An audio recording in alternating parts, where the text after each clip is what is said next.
There's something that's been bothering me for months now. Labour is in a terminal death spiral. They've cancelled elections to avoid pointing out just how badly they're doing. Oh no, sorry, because they're reorganising the structure of those councils. But from day one, they've wasted money. They've made weird decisions that maybe could have done with a bit more democratic overview, like the Chagos Islands and even the payouts to members of the IRA. They came in with a pre-made plan to strip pensioners of their winter fuel allowance, even though they'd claimed it would kill 4,700 people. Weren't so bothered when it was them making the decision, were they? They've made green decisions that have pushed up the cost of fuel. They've applied death duties to farmers, which look likely to destroy much of the agricultural economy. They recognise the state of Palestine without a definition of Palestine or an explanation of how that can be done without Hamas. When people were angry about the Southport murders, they went along with the suppression of details and said that everyone was a fascist. Now, each of these individual decisions has been unpopular, but what they have shown is a lack of concern for popularity and a surprisingly cavalier attitude to being re-elected. One of the problems at the heart of the British political system is that politicians want to get re-elected, so they make decisions that they won't be unpopular in 5 years' time. Well, a year and a half into their term, Anne Starmer is the least popular Prime Minister in history. The Chancellor is the least respected Chancellor in history, and they've had a string of corruption and behaviour scandals, which would be a real problem for most governments. They appear rudderless, yet they push ahead with policies which aren't popular, or in their manifesto. Tony Blair really needs those IDs to go through. Who's going to pay his pension if we don't? Whilst I understand that we're being run by a cabal of Fabian Society members who want to remodel Britain and the West for a more progressive future, they do have to think about re-election. And I've been wondering, why aren't they a lot more worried than they are? Because right now, they're staring down a gun at total annihilation. And it would be an annihilation the Labour Party would really struggle to come back from, the same way that the Tories are just about waking up to the fact that they're a spent force. So what's the plan? How are they going to stay in power? Because politicians always want to be re-elected. I don't believe there are many politicians in Westminster who, when making political decisions, do not think about the next election at any point. So what's the plan?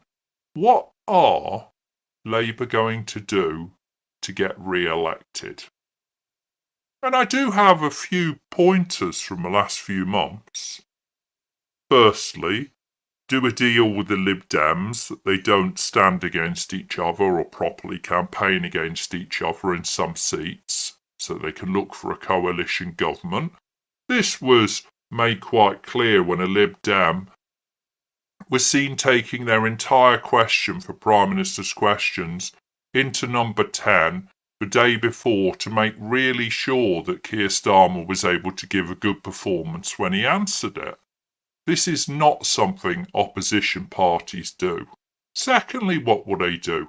Well, clearly they're going to call everyone right-wing, because if you don't vote Labour, you're a right-wing fascist. They're going to force everyone to have an ID. Does that play into it somehow, that you have to have their digital ID to vote? They're going to tell us that the economy is in terrible state so that they could pull it out of the hat, but it wasn't as bad as they said. A good way of improving is saying it was worse than it was in the first place. I mean, the whole 20 billion black hole is a cop and ball game. Look over here. Pass the blame. But can they get away with that? Can they play the market down and then suddenly find growth that was always there? Can they suppress online discussion? The Tories built a prepackaged tool for them with the Online Safety Act, which suits an authoritarian government.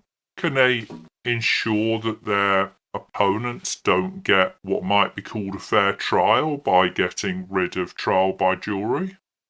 Because they can't simply win over the working man, because they're not working men. They don't understand them in the slightest. The steps they do will be as effective as Rishi Sunak pouring a beer. He clearly knew as much about pouring beer as most of us do about brain surgery. But I can't see quite how these come into play, because for them to be effective, you have to have mass civil disturbance on a level we've not seen. I would suggest that if we have another substantial march in London, Tommy Robinson might find himself in prison again. But then that's been the state of play for years. I wouldn't be able to get the police to remove trespassers from my house. But, because it's a civil matter. But Tommy Robinson's accusers, who spent hundreds of thousands of pounds on a slander case for someone they didn't give any money to, were able to get full legal enforcement with solitary confinement. They could stop people at the border when they leave. Oh, they're already doing that. But how do they create a climate where they can win? Maybe their game plan is that if they give enough benefits, the people who live off benefits will always vote for them. That certainly does hold true to an extent. I grew up in a Midland town where really you could get a zebra to win if they wore a red rosette. Maybe they think that the ethnic vote is theirs. But if you look in detail at it, it's not. Some of it is lent to them, but it's lent to them so that they can be used. And it will evaporate when their usefulness does. You can get elected in Britain by winning over large cohorts of the population. But when you annoy and attack other large cohorts, and they overlap, take the far right. Most of the people accused of being far right after the Southport stabbings were probably Labour voters at the previous election. Are they going to vote for them again? Immigration's become a major question in British politics, and they're trying to appear hard. But when it's easy to find quotes from the Home Secretary saying the door should be open, do we believe her when she says that she'll close those doors? When they say one in, one out, and it's actually several thousand in and a couple out, is that going to last for long? Are we going to believe it? If they say, well, it was really bad economically and we've sorted it out, will people believe it? Because there's two elements to that. One is how it feels, and one is what the official figures say. And if they are struggling to cover up the official figures on that, will this approach really work? Because I don't know anyone who feels better off than they did 14 months ago. What is the plan? And when are we going to see it? Or are we already seeing it? Now, if you've made it to 10 minutes, why don't you like and subscribe? Because it does really help.